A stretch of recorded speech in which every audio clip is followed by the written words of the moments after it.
Here's another great question that gets asked a lot, and that is what are the different classes? What do those terms mean? And let me see if I can explain this for you. I've been doing this for a while, so it's kind of second nature to me, but we get a lot of customers calling and they have no idea what that means. So we walk them through it, we try to explain it. So a Class A is what a lot of people would refer to as a bus style. They're not technically a bus, but they look like a bus. Some people say they look like a cigar on wheels or something like that. So I like to say they've got the big flat front, the big open windshield. You usually sit up a lot higher.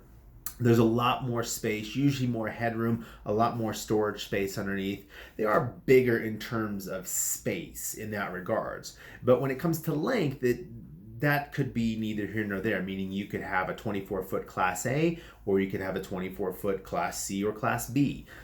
So length doesn't necessarily mean larger. It just means more space. I would say more spacious. A Class C. Class Cs are your I would say people would call that like the workhorse of the RV rental industry. It's what you see all the time. You see them from some of the competitors, the moving billboards and whatnot. I like to say they look like a moving truck, or they have the bed over the cab. I call them cab overs. That's kind of my slang term for it. But basically they will have the extended cab or the roof over the driving cockpit area. So they look like a truck chassis. They're kind of put on a truck chassis. Some people think maybe a van chassis or something, and people think, oh, these are just like driving a truck or something of that nature.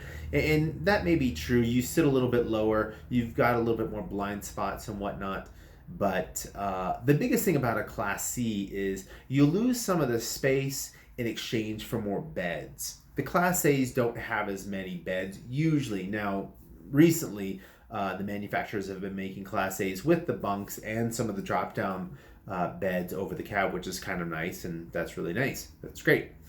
But anyway, so the Class C's usually have more beds. They'll have the bunks. They'll have that queen bed above the cab. They'll have the queen bed in the rear, and the dinette and the sofa as well. Again, you exchange that for more livable space, I would say. It's not as spacious. Sometimes the headroom is a little bit lower. You don't have as much outside compartment space to put things in. And generally, yes, people see them and they think, oh, this will just drive like a regular vehicle, which actually, contrary to popular belief, I actually think the Class A's are easier to drive than a Class C. But I can get into that in another video. Now, so we've got the Class A, the big kind of cigar looking thing with the flat front, and then we've got the Class C's, which, like I say, they look like the moving truck or the cab overs, and then we've got what you would call a Class B, as in boy. Class B's, I call them conversion vans, and that's what they are. They're usually on a Sprinter chassis or sometimes on the Ford or the Chevy van chassis. Actually, the Dodge ProMasters have been coming out with some recently as well, and those are Class B's. So it's a van converted into a motorhome or a camper van of some sort, and that's where you get a Class B. Now, you can get hung up in technicalities, which I've got another video that I talk about this. You've got like Super C's or Super B's or B pluses or whatever, and those names kind of get tossed around.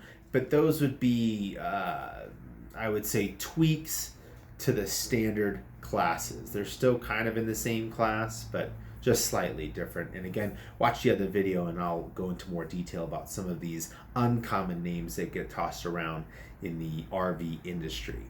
And then the last thing would be obviously a trailer, towable, travel trailer of some sort. And that's pretty much anything that you would tow with your vehicle.